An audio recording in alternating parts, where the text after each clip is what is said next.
If you have a senior dog, you know that quiet fear we all live with. You look at them sleeping and think, are they just getting older or is something, seriously wrong? Well, today we're going to talk about a super simple rule that can help answer that exact question. And honestly, it could be the difference between a close call and a complete tragedy. This quote, wow, it just gets right to the heart of the whole problem, doesn't it? This comes from the owner of a beautiful dog named Luna, and her story starts with changes that were so small, so subtle, you could easily miss them. It's the kind of thing any of us might just brush off as, oh, they're just getting on in years. And this timeline shows just how fast just tired can spiral out of control. So day 1, Luna ate a little less. No big deal, right? My dog does that sometimes. Day 2, she slept a bit more. Again, easy to ignore.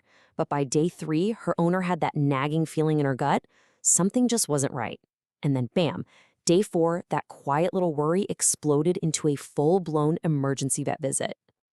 And this number right here, yeah, that's the price tag for that 4-day wait, $5,000. But honestly, the real cost was so much higher. The sheer terror and stress of that visit, of almost losing a member of your family.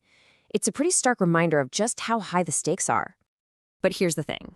This whole crisis, it was completely avoidable. Our source introduces this really simple guideline from a character they call Professor Winston, and it's designed to stop these exact kinds of slow-motion emergencies right in their tracks. So this brings us to the big idea, Professor Winston's 3-day rule. Let's break down what it is and why it works. It's so simple, yet so powerful. Okay, so here's the rule, laid out nice and clear. It really boils down to 3 critical parts. First, this is for our senior pups, so dogs aged 7 and up. Second, it gets triggered by one of 7 very specific red flags, and don't worry, we're going to go over those in just a second. And third, this is the key, it's all about time.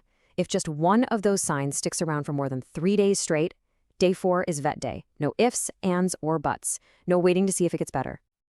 And this quote really explains the why behind that timing. You see, according to Professor Winston, our older dogs just don't have the same reserves that younger dogs do. They can't bounce back from things as easily. So those first 3 days of a subtle little symptom, that's their body's way of giving us a polite warning. If we ignore it, we might be missing our best and maybe our last good window for treatment to really work. So, we've got the time frame down, 3 days. Got it. But what are we actually supposed to be looking for? Well, let's get into the 7 senior red flags. This list right here, this is your early detection toolkit. And what I want you to notice is how sneaky some of these are. Eating 30% less, that's not your dog going on a hunger strike, it's just leaving a little more kibble in the bowl than usual. Increased sleeping can so easily be confused with just, well, getting old. And things like hiding or clinginess, those are behavioral changes that are basically them telling us they're in some kind of discomfort. The point is, these signs often whisper before they ever shout. And this list teaches us how to hear those whispers. And you know what? Let's just hammer this point home one more time, because it's absolutely the most vital part of the entire rule. You are not waiting for a bunch of these symptoms to show up at once. You are not waiting for your dog to be dramatically, obviously sick.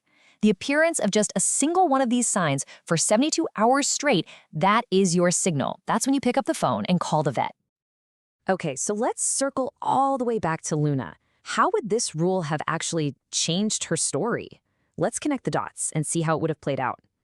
And here it is. This is where it all clicks. So Luna eating less and being more thirsty, those were red flags number 1 and number 6, and they were direct symptoms of early-stage kidney disease. And her decreased energy, red flag number 3, that wasn't just old age, it was pain from severe arthritis. The 3-day rule would have triggered that vet visit on day 4, catching all of this before it ever became a $5,000 emergency. And here is the payoff. This is the happy ending. Because her owner took action and her conditions were caught early enough to be managed, Luna recovered. Just 2 weeks after that terrifying trip to the ER, at 15 years old, she was back to playing. This is the exact outcome the 3-day rule is designed to create. It turns a potential heartbreak into a story of recovery. So, we've heard the story, we've learned the rule, now let's turn all this knowledge into something you can actually use. Let's build your own early detection plan. This final quote from Professor Winston really just says it all, doesn't it? Early is easy. Late is heartbreaking. Acting on a small early sign is totally manageable. But dealing with an advanced disease in an emergency room, that's traumatic, it's expensive, and so often it's just too late. So, it all comes down to being proactive instead of reactive. We've given you the framework, and this question right here on the screen, this is your call to action. I want you to really think about it. Think about your dog's normal, everyday patterns. Which of these 7 signs would you notice first? Just being mindful is step 1. Knowing the 3-day rule is step 2. And that right there is how you give your best friend the best possible chance for long, happy, and healthy life.